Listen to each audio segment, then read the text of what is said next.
Good morning, good afternoon, good evening, and good night. Welcome to the Fly With Us podcast.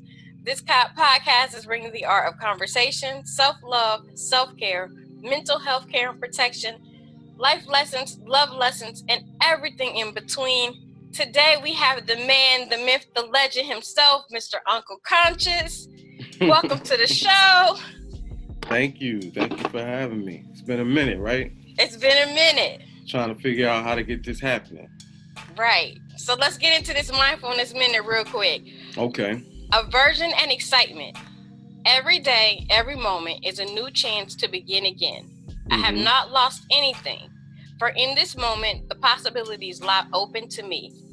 Today, you find before you easy tasks and difficult tasks, things that produce aversion and things that arouse your excitement. As you go through this day, whether you do something you like or something you dislike, keep your heart about you. Do not let yourself run away with resentment or anger. Do not let yourself run away with pleasure or distraction either. The calm heart does not run, nor does it tarry. Stay here with yourself in the present. Be mindful in all that you do. As you pause to be present in the middle of the day, consider whether any of these aversions or exciting moments could be viewed as new beginnings in your life. Pour your heart's intention into these new beginnings, whether they pertain to home, work, or leisure. Fill these openings of opportunity with goodwill. Wish for these new beginnings to prosper, for good things to arise out of today's effort, for every ounce of effort to reach its full conclusion. Resolve to see every good thing reach its full expression in your life. I like that. That's good. I thought so too. I think about, like you said, every day you have a choice to be positive or be negative about what is happening around you.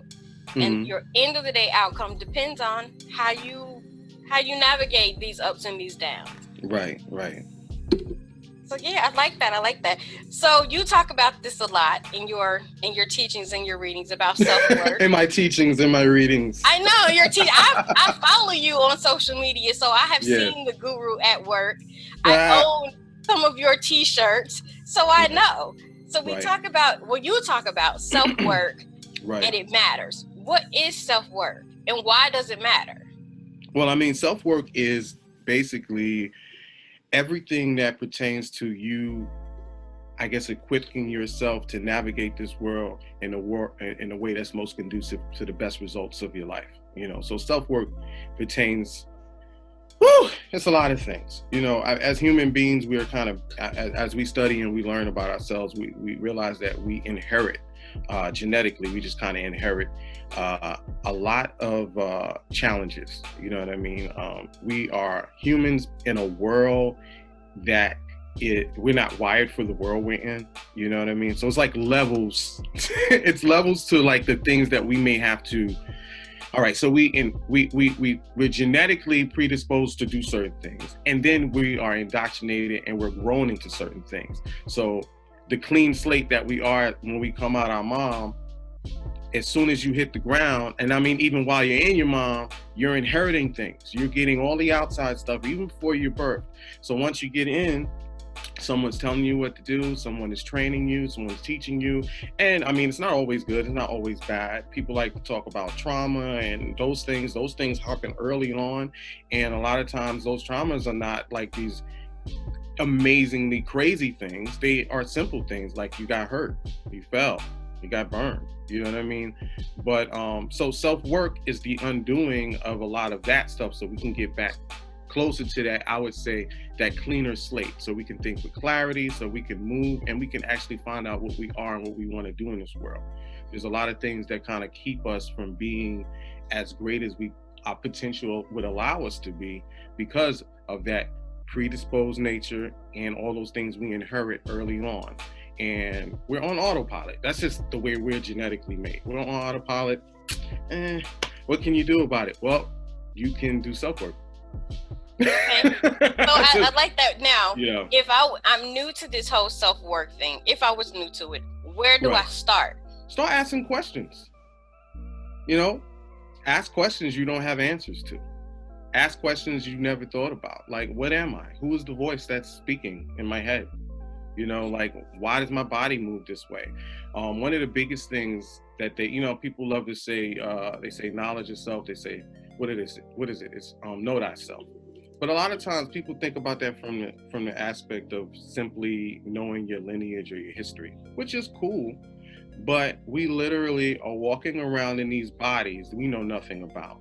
We know everything about the external world, or we think we do. We're these databases, so we're just gathering all this information. And honestly, we've been taught from very early age to kind of memorize things. And a lot of the things that we've kind of clouded our minds with, they're insignificant to what we really want. They just don't move us forward in the way that's best possible for us. So you get to understanding yourself and knowing why you do things, knowing why your body works the way it works, and having a better relationship with this body. I think a lot of us fail to appreciate how amazing we are as just humans in this body and the things that we can do. You know what I mean?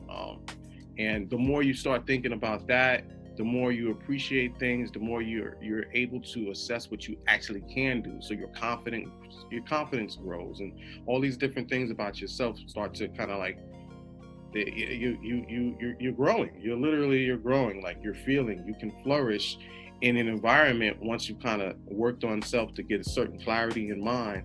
So I said, just start asking questions. Like, ask questions. I don't know, or challenge things. You know what I mean? And not necessarily in a combative way, but challenge the norm, because sometimes something inside of you is going to tell you that just don't feel right, and you need to be like, go towards that.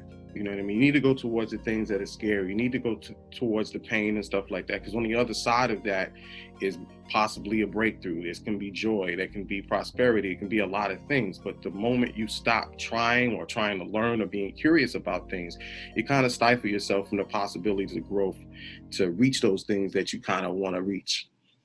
And then that flies in the face of everything that I've been told. And like, oh, right. If you get this, then you're comfortable. If you attain that, then you're comfortable, and stay in this place where you're comfortable. And now you're telling me that I got to get out this comfort box, and it might be something like, I don't know. Is there something on the other side? Well, it definitely is something. You have to challenge those things. Like I said, it's a constant working to basically make this machine you're in work even better. You know what I mean? And self-assessment is important for relationships and business and everything else in life. You know what I mean? Being uncomfortable to an extent is beneficial, just like getting a little bit sick. Test your immune system. You know what I mean? I think we have to think about the things that can actually make us anti-fragile. And I think like a strong mentality, you know what I mean? Like a fortified mind comes through challenging a lot of things. But sometimes it's not necessarily pain. It's just the education and learning things different. There's so much that's changed in the last 5 years, last decade, last 20 years, that it's just unfounded. So you got to think about, how are we on a script where half the stuff that we were taught is either not true or it's flawed, whatever. So we're walking around with this mentality in a world that's readily changing and shaping new around us, not realizing that we definitely have the tools to create a different world. We will continue to be in that kind of preset, and we won't really go but so far, because we have to break the shell of, what we think we know. You know what I mean? And, it's not worth believing if you can't question it. I like that. So one of the things that I've been doing throughout this pandemic is, I'm a teacher by trade, but I've been talking to people like, maybe this is what we needed so that we finally change our education system. Oh. Maybe we needed a complete shutdown and a reset of everything. So we start looking at, what do kids really need to know and to learn? And are there other ways to do it besides sitting in the classroom with the person for 8 hours a day to be able to learn it? But because that's uncomfortable, people look at me and go, that's weird. Well, why would you want to? And I'm like, let's just think about this for a second. Like follow me in this. What if we stop teaching them to regurgitate information that is useless? We stop teaching to this made up test that says, oh, if you can pass this test, that means that you have gained knowledge. I have a kid who, he can't pass the state test, but if I gave him the components to a computer, he could build me a computer from scratch. Right. But the test doesn't measure that. So then I have to look at him and say, hey, you can't graduate and you can't get this piece of paper that they deem so important because you can't do that. But you can go work for Bill Gates. Right. So, I'm definitely feeling like, being uncomfortable. The pandemic and the shutdown and the quarantine has given me a lot of time to think. I've been doing some self-work, trying to get better, at certain things. And like you said, question, well, why do I do this? Or why do I do it this way? And some of those questions are, they're definitely not easy questions to answer.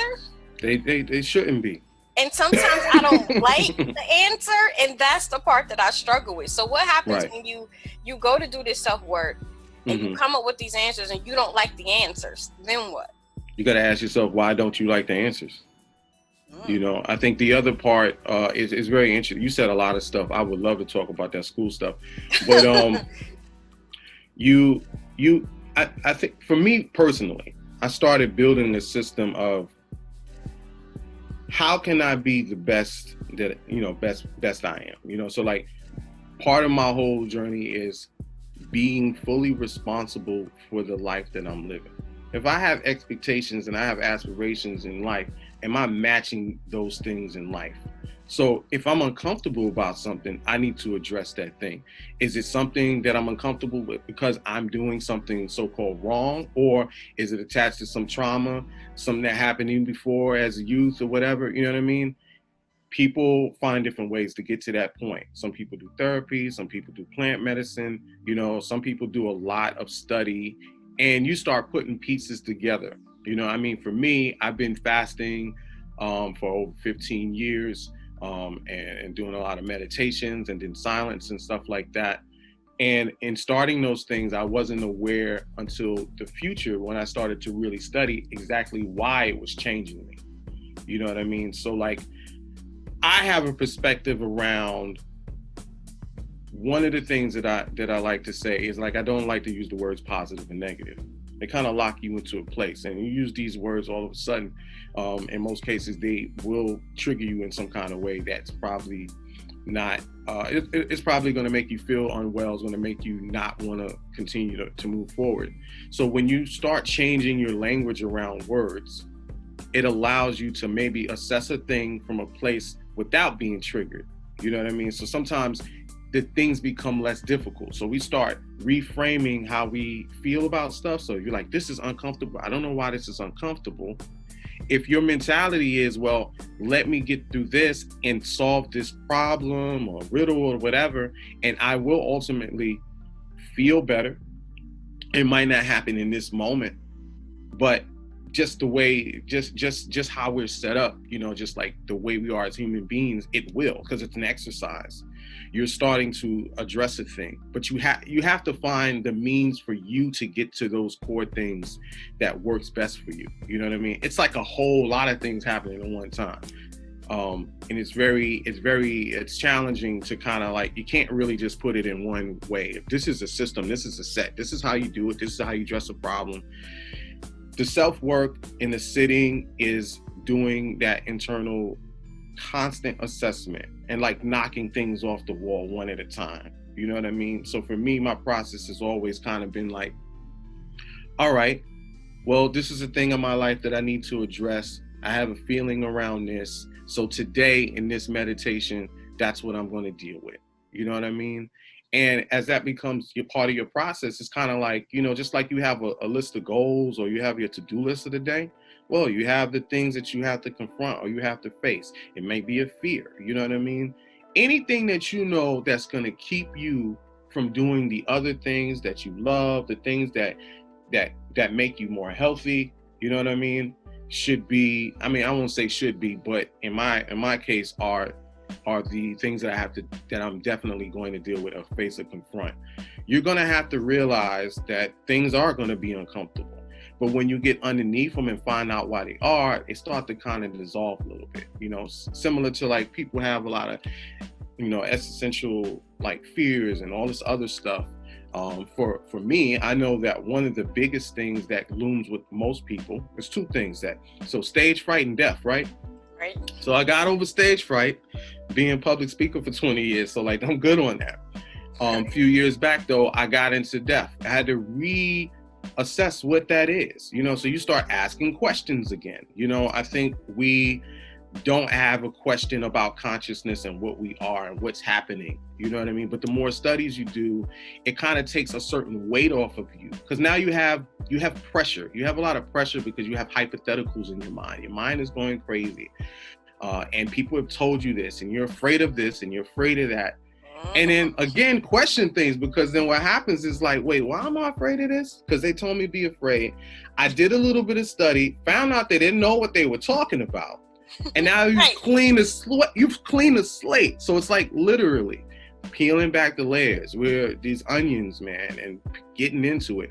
But for me, I think I'm excited by the challenge of letting go of the layers. So for me, I've rewired the way I think around what a challenge is. You know what I mean? I don't say things are hard. I said things are challenging, they're difficult. Challenges are meant to be, are to be met. When you say something's hard, you give up. If you rewire the way you're thinking around a thing and reframe it and just get used to changing the language around words, or even just discarding words that don't serve you, it starts to change. It changed the way you see the world. Your perspective can change, and then be open to new models of thought. Sometimes we have these stagnant models because we have things that are tied to beliefs that don't serve us because they're false. They're just unfounded, you know what I mean? And that's what you're dealing with. Say when you deal with like an elder, or you deal with people that, and you're like talking to them, and you're like, yo, fam, we don't even live in that world no more. But as human beings, that is how we're set up. We're set up to do what's comfortable. We're set up to protect ourselves. Sometimes our coping mechanisms, our body means well, right? But it's harmful. And it's like learning that, you know what I mean? I know I just kind of went tangential, but no. I was, as you were talking, I was thinking about that and thinking about, when I started this journey, to do the self-work that I've been doing, to talk about the self-care, and even doing a podcast. It's so funny the number of people that I run into that are like my elders that go, well, what you worried about that for? Why are you talking about that? Why are you thinking about that? You need to just put all your cares in God's hands and leave it at that. And I'm like, yeah, but I thought y'all said that God only helps those who helps themselves. So am I supposed to help myself, or am I not supposed to help myself? Like, which of these am I supposed to follow in terms of living my best life and living a life that makes me feel fulfilled, even if that doesn't mesh with what your ideal for what my life is supposed to look like? Right. So it was definitely rough. It's like being the 10-year-old kid who was grown up, but everybody still sees you as that annoying little 10-year-old, and they don't accept the fact that your mind has grown and you have evolved.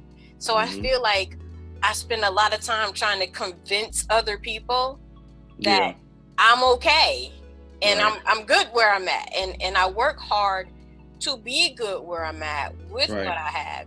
And I still get those looks like, we wasn't raised that way, or they didn't teach you that. Like, And the other part of self-work is getting into this space that a lot of people don't want to get into it, this non-judgment space.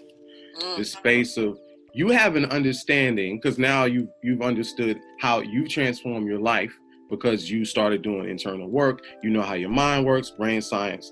So you can now view them. Now you have to learn how to view them as they're still in the space where they are on the old program. And it's not about right or wrong. Their perspective makes perfect sense. Their reality is their reality. Own it, because that's what they're living. They're living in their body. You have to see that. Now, unless that person is doing something that's outright damaging or hurtful, you forgive them for that, whatever. And then you live by example through them. Or you challenge them by asking them questions and learning how to, I like to do this thing, I call like the Zen people. You know what I mean? Because in Zen or Taoist, there's a situation where they'll ask you a question, or the question will be a riddle, and it really is not meant to be answered, but it's something that kind of makes a person pause and think.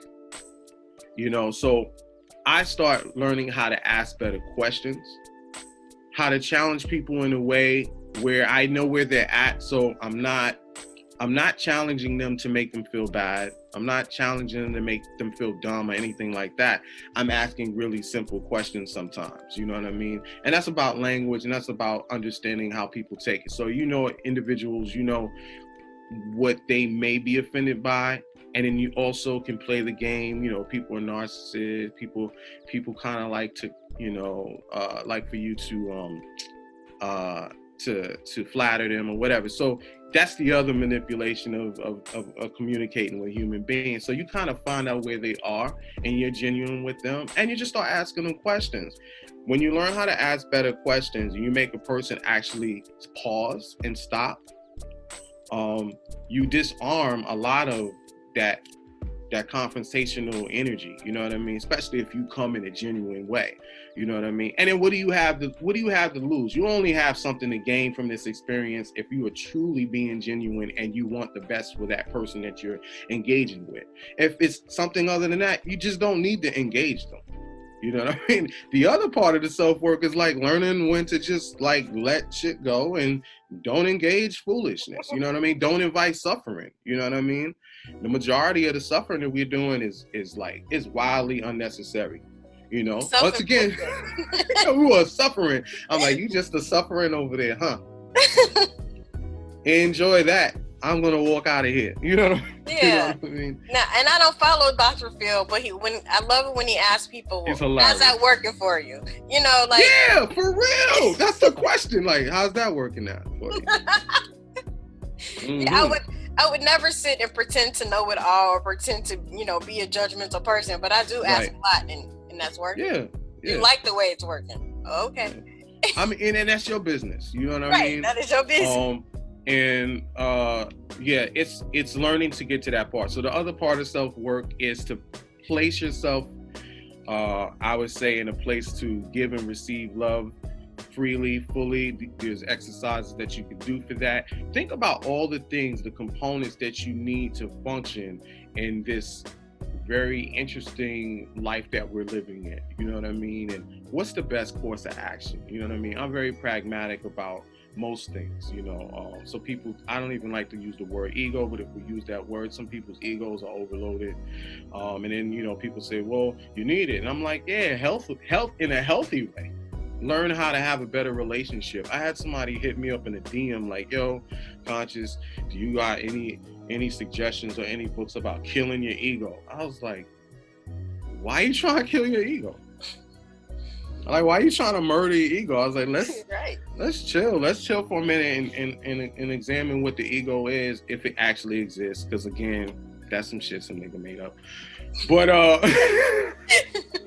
I like it. Some old dude made that shit up. I mean, it's cool. I think also that sometimes we label things so we can have a better understanding of things, and we can, because that's the world we live in. We have to label certain things. But there's a gift and a curse to labeling. Once you label a thing, it becomes that, you crystallize it as such, and you can't deviate from it. So that's why, like, most people have such a hard time being able, what do they say, cognitive dissonance, holding different ideas or certain patterns and whatnot. It's very possible. If you truly want to live a life where you are being fully responsible, you are being truly honest, and you're trying to get to the core and the heart of things, you're trying to solve problems and things of that nature, you will get to a place where that ego doesn't interrupt you. And ego is crazy, if you want to say that word. It's crazy because what it'll do is it'll put you in danger, which is crazy. Now, it don't want you to get rid of it, right? Because you get rid of it, you remove it from it, it's gone. You know what I mean? So when you do that cleansing of self, it's like, you're gonna take, no, don't, ooh. You know what I mean? That's how it behaves. But then also the ego can do things like it could interrupt your artistic flow. It can be this crazy filter that keeps you from producing the greatest thing that you can, because you're sitting here thinking about how people will perceive a thing. You know what I mean? So it can definitely get in the way in so many different ways. But yeah, just in general, learning how to, like I said before, learning how to be able to give and receive love, being able to not be judgmental about things where it's not necessary. Those are kind of like the self-work keys that help you around those difficult challenges. You know what I mean? Because like it starts like this. You start learning stuff and you want to tell everybody, I want to save my people. Y'all do. Then it turns into you mad judgy, and if you really trying to teach somebody something, you done reject, you so mean. You know what I mean? Like, why would I ever listen to you with this negative reinforcement that I'm getting from you? Exactly. You know what I mean? Self-work allows for you to be a better teacher, a better student, to move through this thing, to shed the layers that are keeping you from like really, really being those things that you want to be. You know, and that's when people were suffering, because they are thinking so much about what everybody else has to say, all the things that the beliefs that they've inherited that they've never challenged, and they just got all this going on in their heads. The moment you decide, I want to find the best course of action, I'm going to be it's like we work out our bodies. Oh, I want to get this body crazy. You beat your face, all this stuff. But what about inside you? Right. Because when you do that inside you, the other stuff don't matter. And like it'll be a choice. It'll be a choice that now I want to work out really hard and be ripped. Not I need to be ripped because somebody going to love me, is going to validate my existence. Your existence is validated because you was born. I think Goes no further than that. You know what I mean? Okay. But it's work. Takes time. Takes years. I'm like, Doesn't happen overnight. In a few minutes we have left. So you're an artist. You make shirts. You are a producer for Bonfire Radio. Mm-hmm. I mean, I have so much. We got to make sure that you come back. But yeah, definitely. What inspires you musically and as an artist on canvas? Like, how do you get the inspiration? What inspires you? I mean, that's one of those weird questions. Because I'm always peeling back the layers. You know what I mean? I don't like to give people these flowery answers about a thing. I'm trying to find out why, because I don't know. I can't make it up. So for me, even in conversations about a lot of stuff, we start talking about the mind and the mind, body, soul, people start going spirit this and universe this. And I'm like, I have to change my language around that because that's not the science. That's not what I'm experiencing. And while I've had these very, I would say, supernatural feelings, I can't really describe them, but I don't discount them. So when it comes to a question like what inspires me, at this point, I can't really say. The search for why I do this is, I guess, the inspiration. You know what I mean? I can't point to like, oh, I just love painting because, I'd be lying if I'm out here. I'm like, I just want to inspire everybody. I think that comes as that's like not a side effect. That's an extra benefit, because at the end of the day, my life is about me living it. It's about me having this experience, exploring and like really deep diving to understand what my existence is. So it's not outward, and I'm like, and I think it becomes a lot more amazing when it's less outward because it ends up being outward, So by default, if I'm working towards being my best self and I'm creating and I'm creating this ball of energy. And people around me are affected by it. You know what I mean? I could say maybe I'm inspired by that, or I'm inspired by seeing the growth of others through the beacon that I can put out. You know what I mean? I'm more so inspired by not so much the art and things of that nature, but what it is to be a human being and have these exchanges and to do deep thought about all the interconnected things that led me to this point. To be fully appreciative of all my experiences because they have made what I am as far as what this body presents to the world, what it is. You know what I mean? So I can't discount anything. I can't have a negative attitude towards all these things that were part of this soup that made me. You know what I mean? I just do stuff, at this point. And I'm always asking myself now because it's like, I'm trying to peel back so many layers of identity and all these other things. Because I'm thinking about the science of us, of consciousness, the hard question of consciousness. What are we? Where does consciousness begin? Where do ideas come from? Nobody fucking knows. They still can't even explain to you dreams. So I'm not going to sit here and just regurgitate the typical answer to I don't know what inspiration is. And I don't think we'll ever really know. All we know is that we have these experiences and we have emotions and affect and all this stuff. And I'm having like this amazing like time exploring things. And also I kind of subscribe to, I float in and out of a life of duality and non-duality, so that's why I say I get away from the labeling things. It's very challenging to have conversations about stuff because we're so based and grounded in a certain 3D reality kind of like ideals that I like to just exist. So I don't have to really say much for it. You know what I mean? And people have questions and I'd be like, I just don't have an answer for you. I apologize. Take some shrooms. Maybe you'll get that answer you're looking for. You know what I mean? That's the best. Yeah, you know what I mean? So like, it's interesting. And my answer is, I don't know. I love to say I don't know. Okay. So with all the many hats that you wear, right. What do you do for self-care? When it's just you and you, what are you doing to...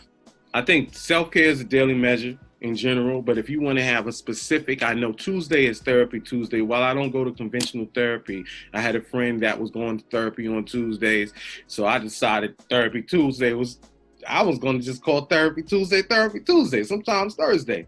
And what that entails is letting my body reset, not doing anything, not taking calls, not doing anything strenuous. I may just take a day of full rest so my body can recover. It could be just a day of study. You know what I mean? Everything that goes into me functioning well and better. You know what I mean? Mondays now, I'm on some like, you know what? I'm just doing water because I'm letting my body reset, The weekends I allow for myself to eat some wild shit sometimes. You know what I mean? But just to kind of being mindful of those things. Self-care for me though is just totally always being present, always appreciating my experience. So it happens every day. There's this just crazy list of different things that I do, but everything is towards living a better life and putting myself in a position so I can constantly create the life that I want in front of me, and I would say this to end for everyone. Why would we ever want to keep doing the same thing we'd already been doing?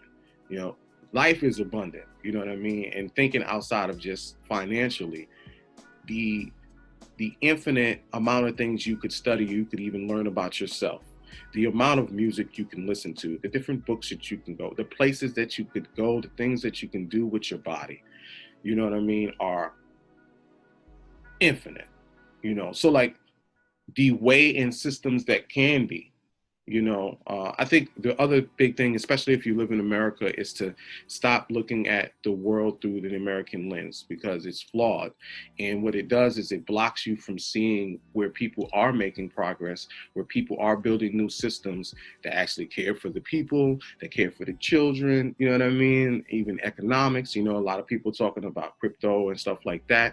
This is a change, we're talking about self-banking. So there's so many things that, man, if you just dedicate yourself to study and questioning things and working on you internally, I can't explain to you why you attract all these things because I'm not going to say the law of attraction. I'm not going to say none of that stuff. What I'm going to say is that in my experience, the more work you do internally and the more intention you set forward and you just focus, the quicker you will get to whatever that goal is that you have, and it will come. But we have to learn how to just disregard stuff that doesn't serve us, stop doing extra shit that doesn't help, and get out of our own way. You know what I mean? And then also accept the reality that we can't control everything, but you control what you can control and you go hard at that. You know what I mean? Like you put your work in, you know what I mean? At the end of the day, on some 4 agreements, can you say, am I impeccable with my word? And that doesn't mean just like, oh, I said I was going to do something, I did it. No, be impeccable with your word is be accountable for every idle word. You know what I mean? I wish a nigga did. I wish a nigga would. And then a nigga does. What you finna do? Right. You know, you know what I mean? Like, and I've learned that. I've got stories. So like, yeah, your mouth. You know, like your mouth. But yeah, man, that's it. And just be ready to do the work. But be eager and enthusiastic about the change that you know is going to come, because you're going to create it. The more you know about yourself, the more you understand that you can do things, and your confidence starts to grow. And that's where a lot of people are missing and they're lacking, because they are not aware of what they are capable of. And this is outside of, you know, like these scales and stuff in school and people and stuff. Just like, you are human, yo. You are like the craziest piece of technology on the planet. Yo, your body could do crazy stuff. Right. Like, it's wild what you can do. You know what I mean? And you aren't even the same person that you were 5 years ago, because your whole body done got new everything. So, you know what I'm saying? So like, that within itself is a question you ask yourself. You're like, wait, I'm not the same. How does this shit work? Well, we're so busy with everything else, we don't ask that question. I'm like, yo, literally, your biochemistry is changing every day. This hand is not the hand that it was 5 years ago. So you're like, what? You know, when you really think about it, you know, it's like, I got that to be concerned with. Right. Not the shade room, not nothing else. And not to shade you if that's your entertainment, but you got to have a balance. You got to be like, all right, let me cut this shit out and let me really focus right now, because I want to make this money, or I want to pass this test, or I want to be better at communicating. I want to have a better life with my family, or, you know, my partners, or whatever. You just want to be better at shit. And that's just like read, study, listen to lectures, all that, and enjoy it. Or, you know, like I said, I follow you on social media, and people who follow us get some of your teachings, because I'm always like, shout out to my dude Cons, or in my TK voice, because my favorite TK saying is, we all got the same internet. So when people right, we do. They start spewing stuff, I'm like, we all got the same internet. We do. We definitely do. We're just going to put that out there. So as we wrap up, of course, we always got to end with the brain science for the show. So this week's episode is emotional self-control and why it matters. First, what is emotional self-control? Emotional self-control is the ability to manage disturbing emotions and remain effective even in stressful situations. Notice that I said manage, which is different from suppressing those emotions. Yes. These are positive feelings, and that's what makes life feel rich. But we also need to allow ourselves the space and the time to process those difficult emotions. Right. I love it. So why does it matter? To understand the importance of emotional self-control, it helps to know what's going on in your brain when you're not in control. I'm just saying. There it is.